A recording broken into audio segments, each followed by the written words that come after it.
certificate to prove that you actually have you actually was trained by a licensed firearm range instructor or so forth.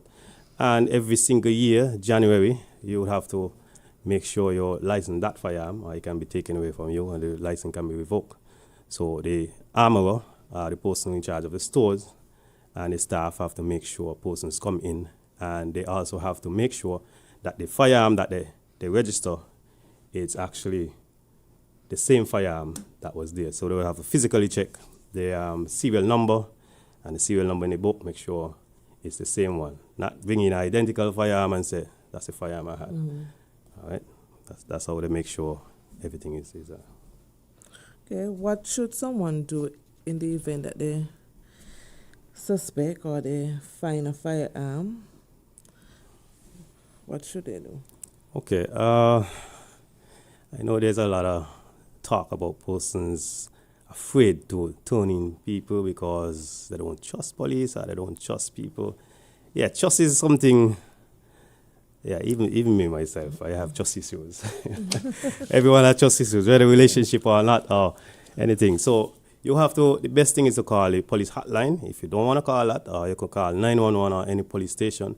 If you don't trust the police in your district or any person in your district, you can call myself or some police or any other police you trust, and you can turn it in. I receive some calls. I usually receive a lot of calls, and sometimes we get firearms. Well, I won't speak about some other one, that matters in courts. I won't speak about that. But a lot of people reach out to me, and we actually get some weapons off the street because they trust me. You can call me at any time, 663-8572. I will say again, 663-8572, or anyone you can trust in my department or any other department or any other police, and we'll make sure everything, the weapons handling safely, and your name don't get called, or if you know anyone having a firearm, you can just let us know and everything will be good. All right? Thank you so much, Sergeant Farrell. Give as much information that you can. Do not handle the firearm because handling it without proper training can cause injuries even to yourself or others. So we're going to pause here. We're going to take a quick break and pay some bills and get right back to you. When we come back, the lines will be open. If you have any relative questions for Sergeant Farrell, you can call in.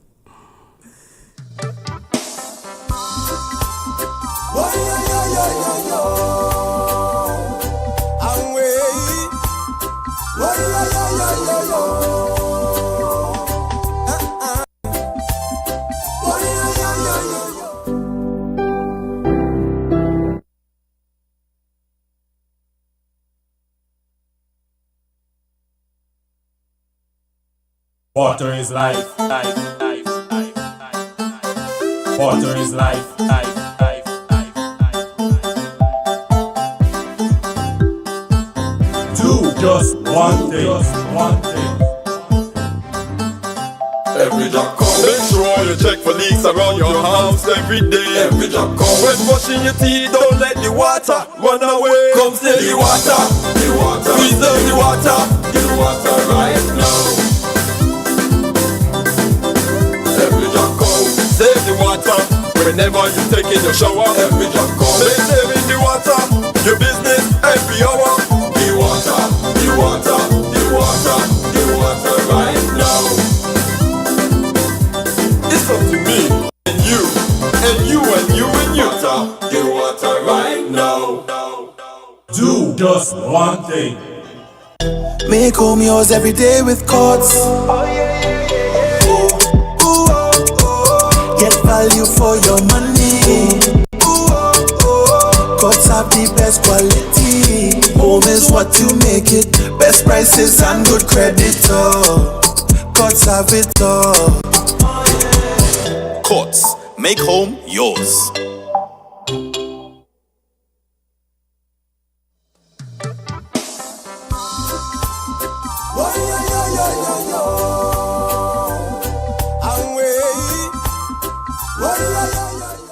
Good morning to everyone and welcome back to Policing with You. I am your host, Charmaine Odein.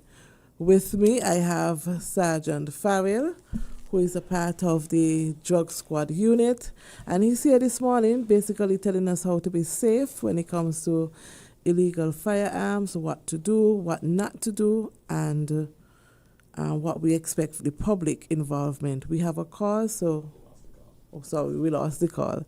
Caller, you can call back, and the lines are open for calls.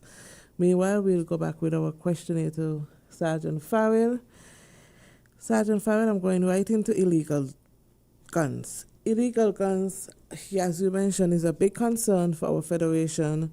What are some of the ways these weapons come into our communities? Most from the time I joined the force, I realized that, and actually being part of the tactical unit and patrolling and so forth, from when I learned, most of the guns pass through by boat because our borders are very open. And that's the same problem actually in the entire Caribbean. I just came back from Santo Domingo when I went to a job conference, and Bahamas, I remember one of the persons speaking in Bahamas, and they're saying there is very open. So a lot of drugs and firearms reach into the country very easy. And that is something that happened here in St. Kitts, unfortunately. Some also pass through via whenever tropical come here, when persons order stuff. Let me try not to speak much on that. I don't want to bash anybody. So some pass through there also, all right? But majority is by boat. Majority by boat. Okay, thank you so much. How does the tactical unit work to remove illegal drugs from the street? I think you mentioned that a bit earlier into your introduction. How do you guys Illegal firearms? Yes. remove illegal firearms? Sorry. Yes. Okay, what we do most of the times, we patrols. I know a lot of people complain, oh, police are just driving around. But sometimes we have information, so there's a reason why we drive certain areas and certain places. So we do a lot of stop and searches. Persons don't like that. Nobody like to be filled up and touched, but we doing that also help the public and save a lot of people. Because sometimes someone might decide, I'm going after this person today, and because randomly we stop them and we find a firearm. And most of the time what we do is a lot of house raids. Okay. Do a lot of house raids. And Sergeant Farrell, wait a minute. We have a call. Good morning, caller. You're on the air. Good morning. I just want to say congratulations to the gentleman there, Mr. Farrell. I hope I'm calling his name correctly. Yes. And now it is bird. That's all I want to say. Thank you. Thank you so much for that, Sergeant Farrell. That is also important as a police officers to hear the public give us our compliments, our roses while we are alive. So you can continue. Yes, most times we find firearms is when we do house searches. Every time we do house search, we get a lot of word, we get views, we say, oh, search somebody's house, search some this. What I like most times we search people's house, they say, you only searching the wrong house. I say, okay, well, tell us which house to search then. So that's what I like to say most of the time, but when you say that, they start to hush them out. But a lot of house searches and so forth is what we mostly do to get some of these firearms off the road. You use the word feel up. I think you want to say search. I'm talking about, because a lot of people don't like to, especially men, because in the past we find that males, back then when we had, a lot of gun crime, they used to hide the firearm in their the private part. So we started to have to search in there. It might be uncomfortable, but you have to do to save as much life as I have. That is true. A lot of people don't like to, as I said, you're feeling me up, Yep. And the important part there is the collaboration from the public, because without the intel, we don't have a crystal ball, so the public help is needed when it comes to these operations. Yes. In order to make, and the life they save might be their very own. That's the whole thing. Yep. Yes. With everything that we do, there are consequences, whether good consequences or bad. So legal consequences for someone caught with an unlicensed or illegal firearm? Well, we know the government just amended the Firearm Act just Yep. recently, and I think that helped a lot because everyone keep hearing about it's 40 years, and 40 years is a lot of years. Imagine I'm almost 40, and that took me a long time. So imagine I get the next 40 years on that. You know how long you're going to take it to Yes. get out. So that what the government did, we did a lot of years. That actually helped a lot of persons trying not to be caught with firearms. We have a next call. Good morning, caller. You're on the air. President, good morning, President Odin. Yes, sir. And good morning to President Farrell. I'm not familiar with him. This morning. You know, he's just, but I never met him before. I see you spoke about training for persons in relation to gun safety, and I guess that would include training on the range. I Yes. have not heard of any training sessions for the last 2 or 3 years. I don't know if there's been a hold put on that. I remember guys like the retired inspector who was in charge of the armory from St. Vincent, whatever his name is. I can't remember his name right now.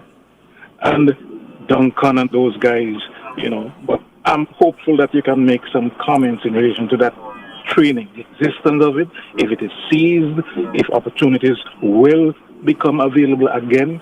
Because, as you correctly said, it's nice to be able to get some refreshers to make sure, you know, if you're aiming for the stars, you don't hit the moon accidentally. So I will listen off here. All right. I'm not sure the protocol with the armors in terms of, you mentioned Duncan. I'm not really too sure what's really going on there. But a couple persons reached out to me, and I did carry some persons to the range. So I don't know if that could be possible, but, you know, we have to go through the correct chain of command, maybe write to the commissioner requesting that I take them, or maybe other persons who you know, range officers, can take you to the range to refresh yourself. Because one thing we don't want, I know that we have a lot of licensed firearm holders here in St. Kitts. One thing we don't want, if something have to happen and you fire a shot and you hit someone else. Because one thing with training, you have to know what lies behind your target. Right. All right. So if you're about to maybe fire a shot at someone and you see a child behind, or you have to know the maximum effective range of your firearm also. If you know you're close range and you shoot someone, it can actually go through and hit someone. So you have to know all of that, and a refresher is always good. We in the police force sometimes suffer with that. I see it's actually getting better now, right now, because we went to range last year and a few persons actually starting to go to the range, because you used to have fire officers who in the force like 15 years and don't know when last a firearm. So I feel your pain, but maybe you can write to the commissioner and see what can be done. Thank you so much, caller. I will also speak to Corporal Duncan in reference to that, and I think that Sergeant Farrell could also probably do his own little thing and advertise and stuff like that. Maybe a little workshop for him. My brains is always thinking, so yes, it can be a new initiative for you. We have a next call. Good morning, callers. Good morning, this Sergeant Odin. Yes, it is, sir. Hello, Sergeant. I'm calling from overseas New York. Yes, I heard a young lady on the phone. I thought it was my sister. I have a sister named Dumpling. I got her name Jam Down. But I want to know, do you all have a no-knock policy, no-knock warrant and tickets?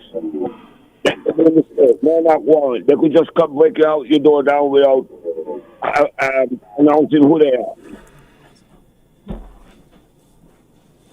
Yeah, go ahead and answer. All right, no, in St. Kitts we do not have that. That mostly applies to in the States, because most of the times when we go by person's house, we knock, and according to the warrant, you give a specific time. 5 minutes for sure is too long, because if we knock in and we hear movement in there, person can be flushing drugs, Yep. Persons can decide, okay, I'm going for my firearm and I'm fed up right now and we're going to shoot at the police while they try to enter. So there's no specific time to enter a house. So what we do, we knock, we listen. Once we realize the people them are up, the persons are up and they're taking too long, then we break the door. But I always try to explain to people that it could be worse because in the US, they have no knock warrant. All they have to do is shout police and just break the door. But here we knock and we give enough time that we think suitable to before we break the door. Thank you so much, Sergeant Farrell, and thank you, caller, for that question. We have a next call. Good morning, caller. You're on the air. Good morning, Sergeant Lorraine. I'm having trouble talking to you all. I'm calling from overseas. The line is not clear. I can't hear you that well, so I'll call back another time. Okay, sir. Okay. So we are going to continue. All right. What can parents, schools, and youth organizations do to help to prevent our youths from becoming influenced or involved in illegal gun activities? Well, teachers, parents, everyone know the danger of firearms. Everyone's supposed to know. Every adult supposed to know. So in schools, all they have to do is to speak about it, keep speaking about it every single day, about firearms. If they see any student with any firearm, because one thing, children sometimes don't know the danger or they like to show themselves. So they might find a brother firearm, a sister, or maybe a licensed firearm and bring it to school, take it from the father vault or wherever, find it and bring it to school. So the public and the parents have to sensitize the students and the public all the time about the danger of firearm. Bullet do not have any name on him, Right. and they cannot turn back. On the time you squeeze that trigger, that's it. All right.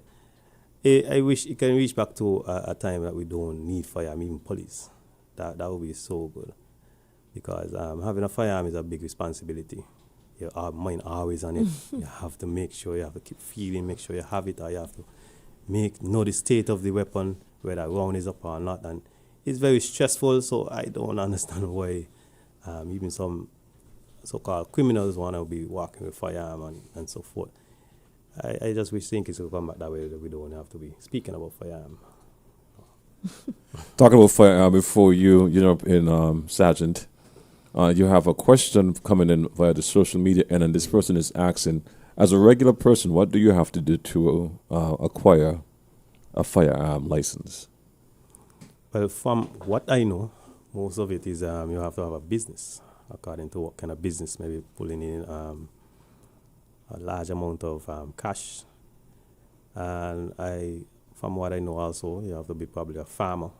You know, farmers, I think, get shotguns and air rifles to protect the farm from animals. But any more information, they can go to the stores, the police stores, and ask a question. Those are the persons who give persons license for firearm, and they will give them a better review on that. Yeah, you apply, and they will do background checks and all of that, and see if you're accepted or you're qualified to be a gun licensed person. Thank you so much, caller, for that, and thank you, Sergeant Farrell. I don't know why I'm saying Sergeant Powell.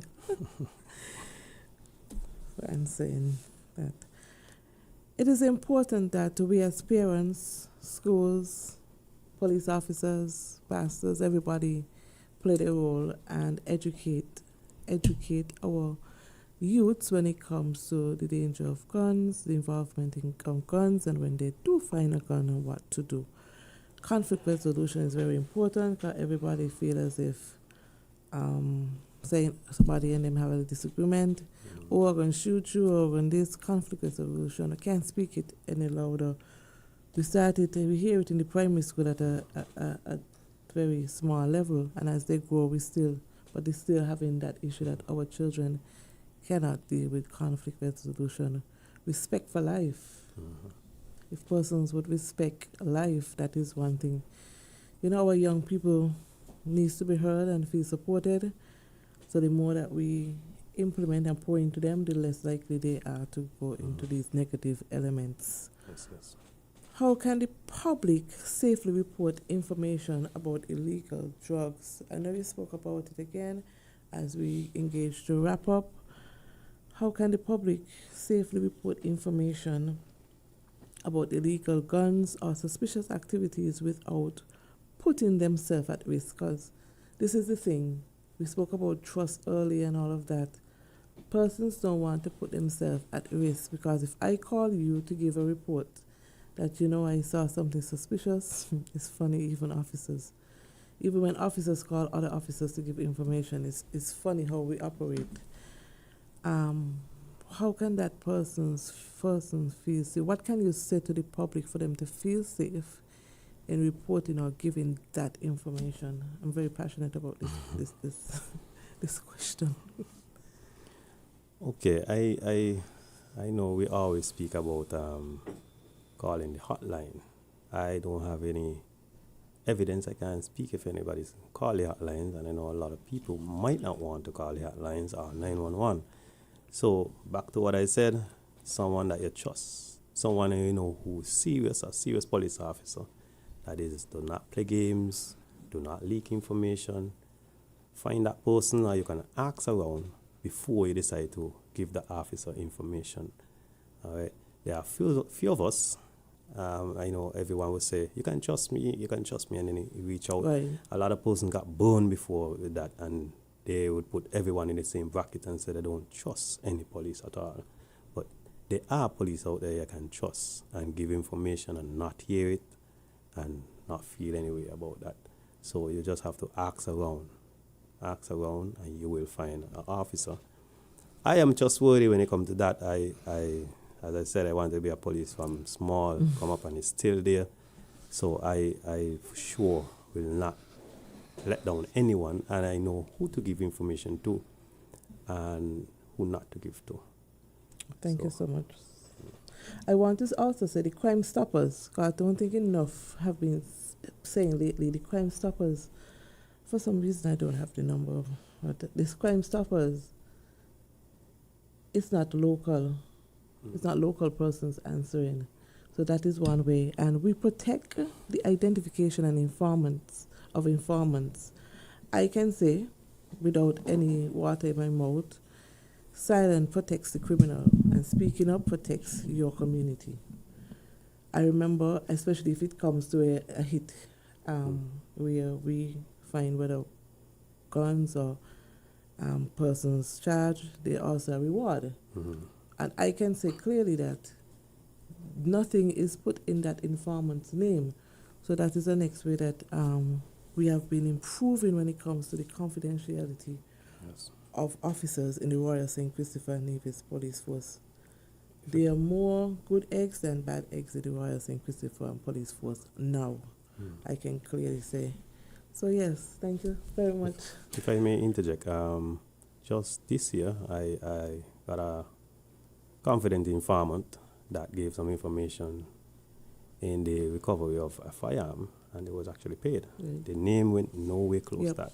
I know. All right. It was on paper. It's like I actually gave the information, and everything was paid to me and paid to them. So that's another way you can do that. You can reach out to me or someone you trust, and your name won't. Most time when people call me about information, first thing I tell them, I don't need to know your name. Right. Don't tell me your name. I don't need to know. That way you feel more comfortable speaking. You don't have to tell me your name. You don't have to tell me where you live. Just give me whatever information. Send me whatever information.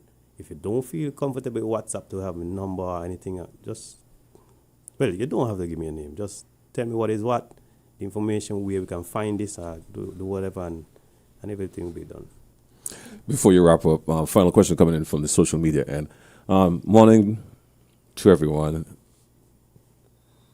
Why is it that only top ranks in the prison department have gun and not the officers who faces criminals every day as part of their jobs? That's a question that we can answer, but I can also get the information and answer next time.